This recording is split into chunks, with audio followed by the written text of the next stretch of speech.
എത്ര വലിയ കടങ്ങളാണെങ്കിലും എത്ര വലിയ സങ്കടങ്ങളാണെങ്കിലും പ്രിയമുള്ള സഹോദരങ്ങളെ, അത് മാറാനുള്ള ഒരു ദിക്റുണ്ട്. ഒരുപാട് കടം അനുഭവിച്ചറിഞ്ഞ, ഒരുപാട് കടങ്ങൾ ഉണ്ടായിരുന്ന ആളുകൾ, ഞാൻ ഈ പറയാൻ പോകുന്ന ദിക്ർ നിങ്ങളൊന്ന് ചൊല്ലുമോ? ഒരുപാട് കടങ്ങൾ ഉണ്ടായിരുന്ന ആളുകൾ ഈ ഒരു സ്വലാത്ത് ചൊല്ലിയിട്ട് അനുഭവിച്ചറിഞ്ഞ ഒരു ദിക്ർ. അല്ലാഹുമ്മ സ്വല്ലി അലന്നൂരി വഅഹ്ലിഹി, അല്ലാഹുമ്മ സ്വല്ലി അലന്നൂരി വഅഹ്ലിഹി, അല്ലാഹുമ്മ സ്വല്ലി അലന്നൂരി വഅഹ്ലിഹി.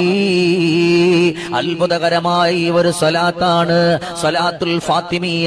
ഈ ഒരു സ്വലാത്ത് നിങ്ങളൊന്ന് ചൊല്ലിയിട്ട് റബ്ബിലേക്ക് നിങ്ങളൊന്ന് ദുആ ചെയ്താൽ, എത്ര വലിയ കടമുണ്ടോ, എത്ര വലിയ സങ്കടമുണ്ടോ, എത്ര വലിയ വേദനയുണ്ടോ, ആ വേദനകളും കടങ്ങളൊക്കെ മാറാൻ ഇത് അത്ഭുതകരമായ ഒരു ദിക്റാണ്, അത്ഭുതകരമായ ഒരു സ്വലാത്താണ്.